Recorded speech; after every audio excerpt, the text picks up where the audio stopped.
नमस्कार, मैं हूं निश्चित दुबे और आप देख रहे हैं कैपिटल टीवी। आज जिस बिहार को आप देख रहे हैं वो बिहार ऐसे नहीं था। कभी सम्राट अशोक की धरती और सोने की चिड़िया रही बिहार की धरती ने खूब दंश झेला है।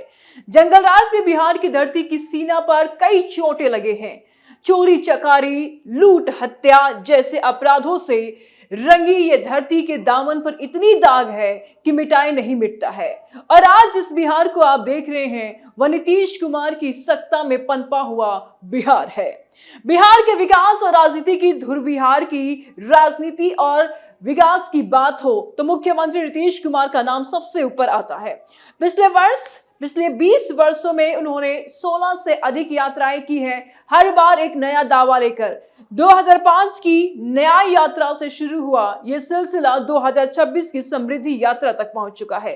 ये यात्राएं न केवल जनता से सीधा संवाद का माध्यम बनी बल्कि बिहार के विकास की पहचान भी।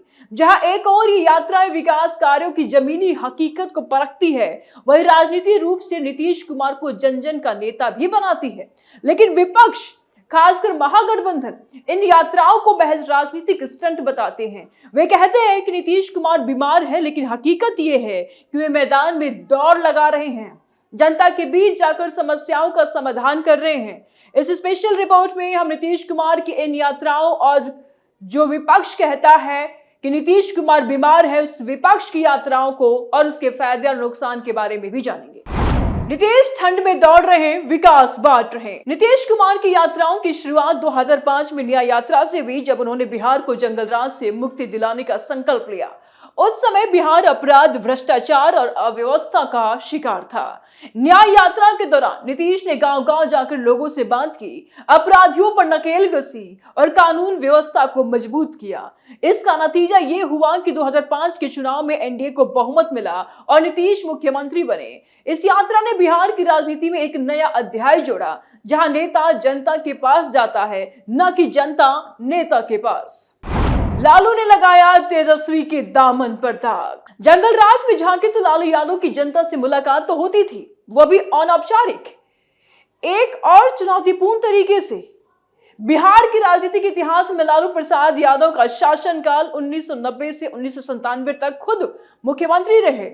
फिर राबड़ी देवी के जरिए 2005 तक जंगलराज के नाम से जाना जाता रहा इनका पूरा शासनकाल। और इस दौरान अपराध, अपहरण, दुष्कर्म और गुंडागर्दी की घटनाएं चरम पर थी, जिससे आम जनता का जीवन काफी बुरी तरह प्रभावित था। लालू यादव पॉपुलिस्ट थे, जो जनता से जुड़ने के लिए अनौपचारिक तरीके अपनाते थे। वे साइकिल पर सचिवालय चले जाते थे, ट्रेनों में यात्रा करते हुए लोगों से बात करते थे। खासकर बाद में जब वो रेल मंत्री बन गए, उसके बाद की तस्वीरें भी ऐसी सामने आई। और चुनावी रैलियां या स्वाभिमान रैली जैसे बड़ी सभाओं में जनता से मुलाकात उन्होंने की, लेकिन जंगलराज की अराजकता के कारण आम लोग घर से निकलने से भी डरते थे और इसीलिए लालू की जनता से सीधी मुलाकातें सीमित और सुरक्षा के घेरे में होती थी। उदाहरण के तौर पर आप जरा इस बात को समझिए कि 1990 में उन्होंने एल.के. आडवाणी की राम रथ यात्रा को रोकने के लिए समस्तीपुर में गिरफ्तारी करवाई, जो कि एक राजनीतिक कदम था, लेकिन इससे उनकी जनता से जुड़ाव की छवि बनी। फिर भी अपराध की वजह से पब्लिक मीटिंग्स में भीड़ कम होती थी और लोग डर के मारे शिकायत दर्ज कराते ही नहीं थे। जंगलराज की कहानियां आज भी सोशल मीडिया पर वायरल होती है। जब भी आप सोशल मीडिया खोले, एक आध स्टोरीज आपको मिल जाएंगी, जहां लोग याद करते हैं कि शाम 6 बजे के बाद सड़कें सूनी हो जाती थी। वही नीतीश कुमार की जनता से मुलाकात सुलभ रहती है, व्यवस्थित और विकास केंद्रित यात्राएं रही हैं। वही नीतीश कुमार का अंदाज पूरी तरह से अलग है। वे 2005 से अब तक 16 से ज्यादा यात्राएं कर चुके हैं, जो बिहार की राजनीति और विकास की पहचान बन चुकी है। नीतीश जनता से मिलने के लिए गांव-गांव जाते हैं, फीडबैक लेते हैं और तुरंत समस्याओं का समाधान करते हैं। उनकी यात्राएं जैसे न्याय यात्रा 2005, विकास यात्रा 2009 में, जल जीवन हरियाली यात्रा 2019 में और हाल ही में समृद्धि यात्रा 2026 में, यानी मतलब अभी जो चल रही है यात्राएं, विकास योजनाओं का शुभारंभ है। महिला सशक्तिकरण, किसान कल्याण और पर्यावरण पर फोकस रहती है नीतीश कुमार की। इनमें अधिकारियों को जवाबदेह बनाया जाता है और जनता से सीधा संवाद होता है। नीतीश की यात्राएं राजनीति से ऊपर विकास को रखती है, जिससे बिहार में कानून व्यवस्था सुधरी है, जीडीपी बढ़ी है और अपराध कम हुआ है।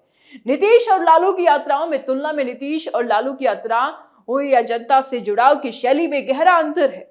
लालू की यात्राएं अधिक अनौपचारिक और चुनावी होती थी, जबकि नीतीश कुमार की व्यवस्थित और विकास उन्मुख है। देखिए, बिहार में चुनाव हो चुका है, अब कोई चुनाव नहीं, लेकिन फिर भी यात्रा कर रहे हैं नीतीश कुमार। कुल मिलाकर के लालू की शैली भावनात्मक है और कास्ट आधारित थी, जो जंगल राज की अराजकता से प्रभावित हुई, जबकि नीतीश की यात्राएं बिहार को जंगल राज से विकास की राह पर ले आई। यह तुलना दिखाती है कि राजनीति में जनता से जुड़ाव कैसे विकास का माध्यम बन सकता है।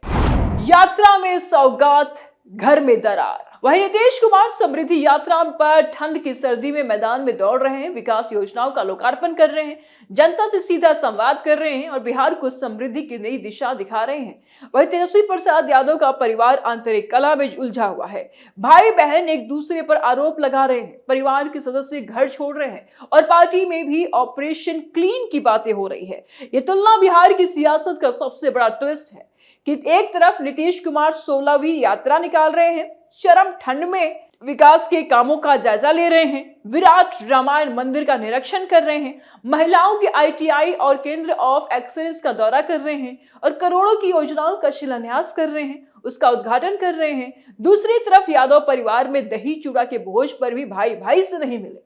तेज प्रताप ने मकर संक्रांति पर ऐतिहासिक दही चूड़ा भोज किया, लालू पहुंचे लेकिन तेजस्वी नहीं आए। तेज प्रताप ने कहा कि जयचंदों ने उन्हें रोक लिया होगा। संजय यादव और रमीज खान जैसे करीबियों के ऊपर उनका इशारा था। समृद्धि यात्रा वर्सेस कलह का तूफान। नीतीश कुमार की समृद्धि यात्रा बिहार को जंगल राज से समृद्धि राज की ओर ले जा रही है, जहां लोग शाम 6 बजे के बाद भी सुरक्षित बाहर निकलते हैं। वहीं तेजस्वी यादव और यादव परिवार की स्थिति दयनीय दिख रही है। रोहिणी आचार्य ने तेजस्वी और उनके करीबियों पर गाली गलौज, अपमान और घरों में निकालने का आरोप लगाया। राजनीति छोड़ दी, 3 और बहनें घर छोड़ चुकी है। तेज प्रताप ने अपनी अलग पार्टी बनाई है, आरजेडी में विलय का ऑफर दिया, लेकिन तेजस्वी नहीं आए। पारिवारिक भोज पर भी अनुपस्थित दिखे। तेज प्रताप ने ट्रेटर्स का जिक्र किया। पार्टी में समीक्षा बैठक हो रही है, लेकिन फोकस कलह पर ज्यादा है, विकास पर कम नजर आ रहा है। नीतीश मैदान में, लालू परिवार में फूट। अरे भाई, नीतीश कुमार तो ठंड में भी दौड़ रहे हैं, समृद्धि यात्रा पर निकले हैं, विकास की सौगात बांट रहे हैं, जनता के बीच में जा रहे हैं। और तेजस्वी यादव, उनके घर में ही कलह की ठंड इतनी है कि भाई बहन एक दूसरे से बात तक नहीं कर रहे हैं। मकर संक्रांति पर दही चूड़ा साथ नहीं खाया। विपक्ष कहता है कि नीतीश की यात्रा स्टंट है, लेकिन हकीकत यह है कि जहां नीतीश बिहार को समृद्ध बनाने में लगे हैं, वहां यादव परिवार अपने को संभाल नहीं पा रहा है। विकास की तलवार, कलह का जहर। बिहार की जनता फैसला कर चुकी है, एनडीए की जीत इसी का सबूत है। अब सवाल यह है कि तेजस्वी अब पारिवारिक कलह से कब निकल करके बिहार संवाद यात्रा पर निकलेंगे। ये अभी भी जयचंदों के घेरे में फंसे हैं या अभी भी फंसे रहेंगे? बिहार की सियासत में ये ट्विस्ट और तेज होने वाला है। एक तरफ विकास फल फूल रहा है, तो वहीं दूसरी तरफ कलह भी 7वें आसमान पर है। नीतीश ने खींचा विकास की लकीर। नीतीश की यात्राओं पर गहराई से नजर डाले तो बिना लाल लपेट के नीतीश कुमार की यात्राओं की शुरुआत 2005 में न्याय यात्रा से हुई, जब उन्होंने बिहार को जंगल राज से मुक्त दिलाने का संकल्प लिया। उस समय बिहार अपराध, भ्रष्टाचार और अव्यवस्था का शिकार था। न्याय यात्रा के दौरान नीतीश ने गांव-गांव जाकर लोगों से बातचीत की, अपराधियों पर नकेल कसी और कानून व्यवस्था को मजबूत किया। इसका नतीजा ये हुआ कि 2005 के चुनाव में एनडीए को बहुमत मिला और नीतीश मुख्यमंत्री बने। इस यात्रा ने बिहार की राजनीति में एक नया अध्याय जोड़ा, जहां नेता जनता के पास जाता है, जनता नेता के पास नहीं जाते हैं। 2009 में विकास यात्रा शुरू हुई, धन्यवाद यात्रा और प्रवास यात्रा हुई। विकास यात्रा में नीतीश ने सड़कों, पुलों और बिजली जैसी बुनियादी सुविधाओं पर फोकस किया। धन्यवाद यात्रा चुनावी जीत के बाद जनता के प्रति आभार जताने का माध्यम बनी, जबकि प्रवास यात्रा ने ग्रामीण क्षेत्रों में स्वास्थ्य और शिक्षा को मजबूत किया।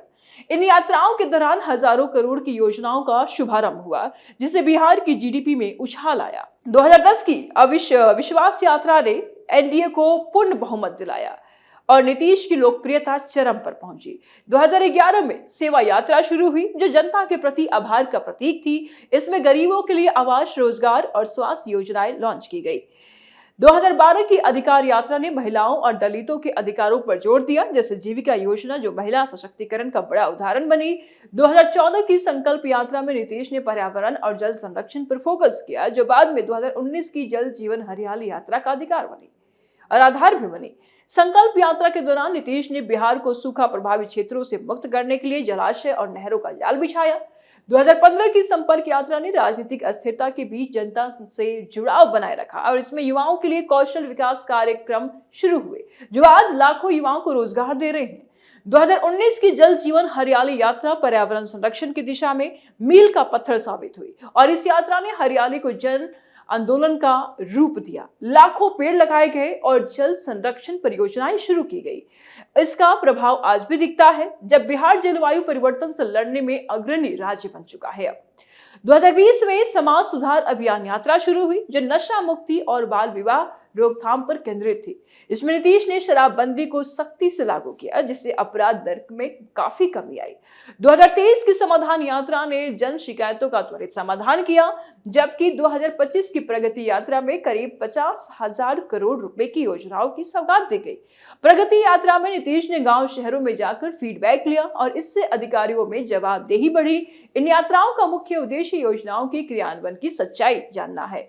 अब 2026 की समृद्धि यात्रा पर जरा जिक्र कर ले। 16 जनवरी को बेतिया से शुरू हुई यह यात्रा बिहार के विकास की नई कहानी लिख रही है।